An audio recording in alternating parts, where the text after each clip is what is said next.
The Mixed Mornings and More podcast with Steph and Sean. Now available daily. Good morning, world. Good morning. Happy Tuesday. It's March 14th. It's 5:30. Bing! What a raise we got right there. And it's very snowy outside, Steph. Yeah, I think at the end of our show yesterday, there was the snowfall warning in effect, and it was kind of sunny. And then it said snow at times heavy. And we were like, what the heck is heavy snow? I guess this is it, maybe? Is this heavy snow? It has started blowing sideways since we turned our mics on. Yeah, this is very interesting. When I was, the snow was supposed to come last night, and I just didn't see it before I went to bed. I was like, okay, maybe it's not that bad. Woke up and walked to work around 3:30. I was like, all right, it's here. It's towering over my boots right now.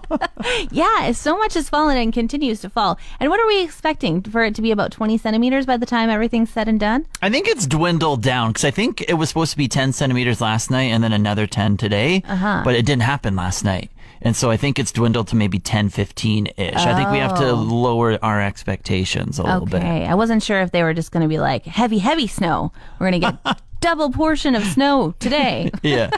Just a reminder, roads, they are pretty crappy. They're pretty terrible. 511 Alberta, it's showing the roads are pink, and that means covered in snow and ice, and visibility is gosh darn awful. And we've also had some texts come in. Ben texted in 780-791-1037. Said go back to bed, essentially. He said super test, roads are garbage. There's a semi in the slow lane, disabled, so it sounds like it's just stopped and on the side of the road.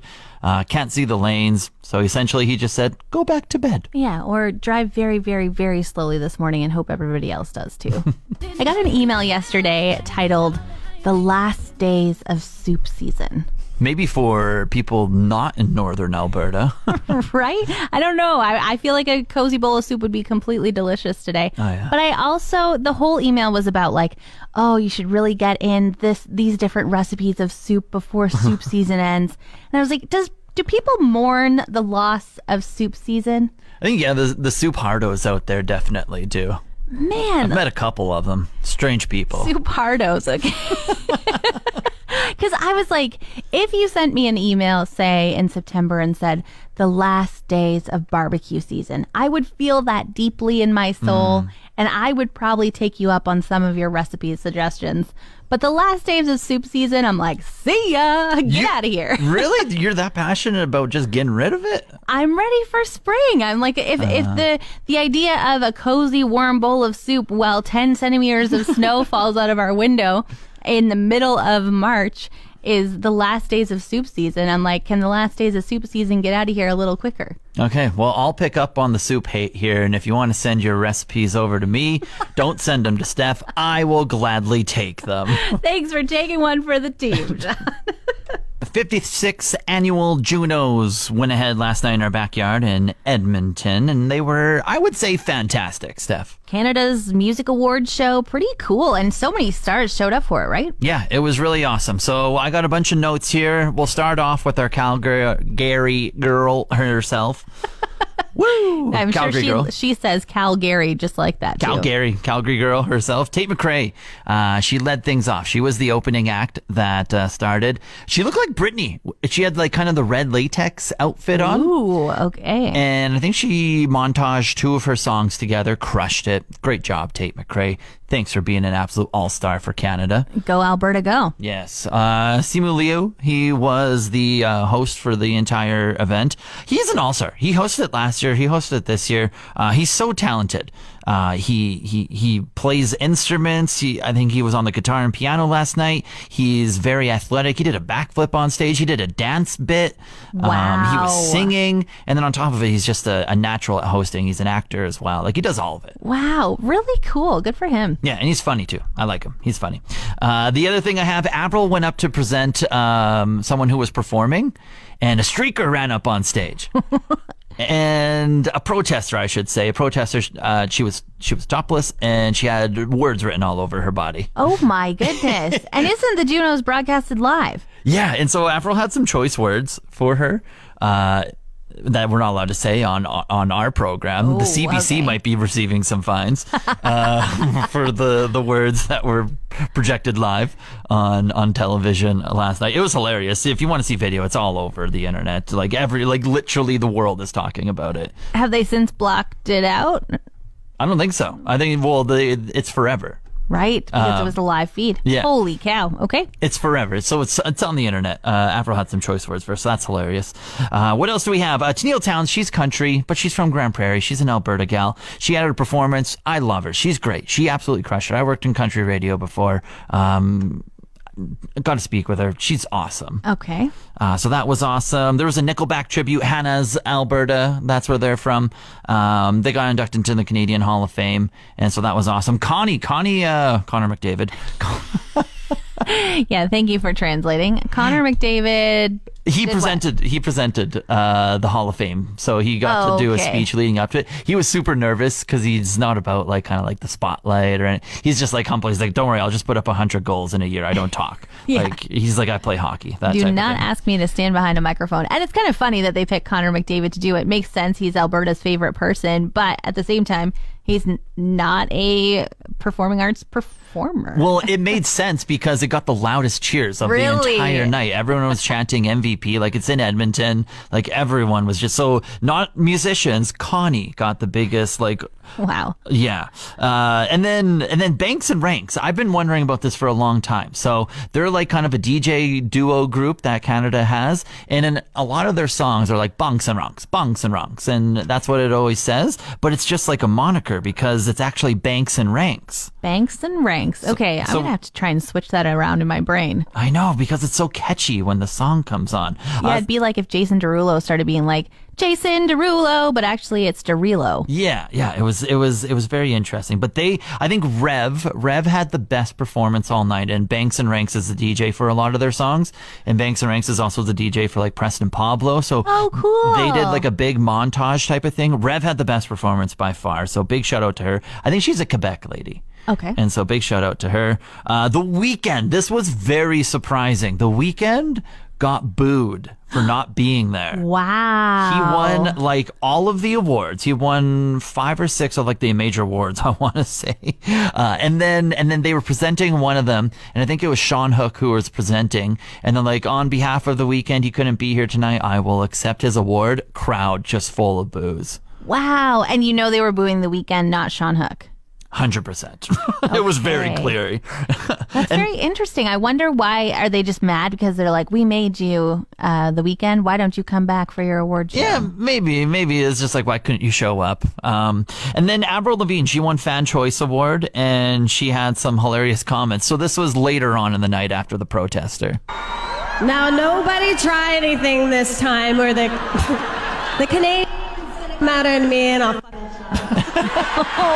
Okay, so she just said, "Don't try anything, or else I'm gonna mess you up," and it was funny. And then finally, closing out the night, Nickelback. They had a montage. They had a bunch of their songs mashed together. There was fire everywhere, pyrotechnics going off, and it was just classic Nickelback. And I was gonna say, is it a Nickelback show if there isn't fire everywhere and craziness? Yeah, exactly. So it was a great time. Love the Junos and that Avril clip. It's online. It's everywhere. Oscars were on Sunday night. Did you know that they have swag bags for the attendees? Yes, I did. I did know that they get swag bags, and I've heard they all cumulative items in there roughly in past years was around $250,000. That is mind-boggling. Also mind-boggling that they lowered the budget this year. $126,000 worth of stuff in these swag bags. I don't know how it all fit in there. How dare they cut in half the swag bags? How dare these A-list actors not get the cream that costs $700? Well, that's the crazy thing. Some of the things that were in there, Japanese milk bread. Oh yeah, that's a good 200. A 3-night stay for 8 people on a volcanic Italian island. Everyone got that? Everyone got a 3-night stay for 8 people. That's going to be awkward. All showing up. That's a lot of, how do you even have any time left in the year for renting it out to people who actually pay you to come? No kidding. They all got liposuction. What? Okay, sure. Yeah. Why not? And a bunch of treats. There were also a 3-night stay in rural Ottawa. Okay. Hand-harvested organic dates. Dates, the food. Yeah, I don't even remember what a date used to be. A plum, I think. Yeah. Silk pillowcases. I could use that. An executive hair restoration consultation. I could also use that. Yeah. For my wig. There were 60 items in these swag bags, totaling $126,000. You're going to need a cart for that, not a bag. Holy. And the brands that put the stuff in there, so the Oscars don't pay for any of this. Of course, swag bags are just all like kind of donated stuff and like, please put my thing in front of your celebrity. And they had to pay $4,000 just to put their very expensive items in the bag. That's absolutely nuts. Like you get paid, not only you get the return investment as exposure, and then hopefully your product speaks for itself type of thing. Yeah, but I mean, I wonder how many bags like this were given out. How many people got $126,000 worth of stuff on Sunday night? Yeah, how much product did you have to donate on top of paying $4,000 just to hopefully get an outcome for it?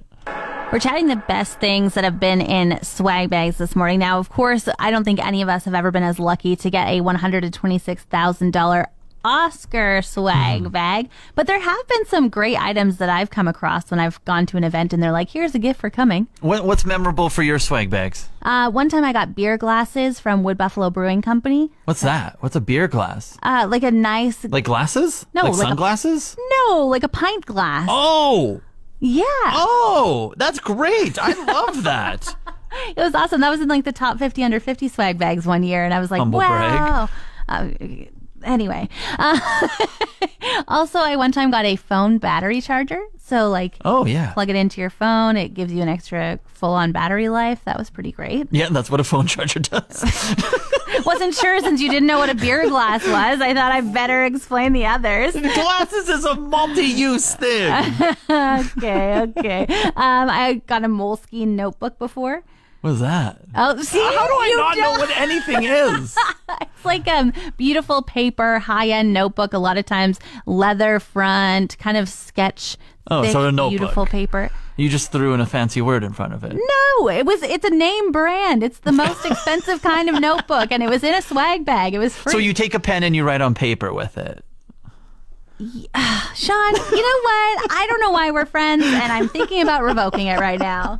The JUNOS, they're going viral, not only last night, but all the way into today, worldwide. Everyone's picking it up, Steph. Yeah, I think this is the most attention the JUNOS have ever gotten worldwide. A protester, a topless protester, went on stage when Avril Lavigne was introducing an act, and the way Avril responded to the protester, as I think the protester itself and what Avril said are the reasons why it's going viral.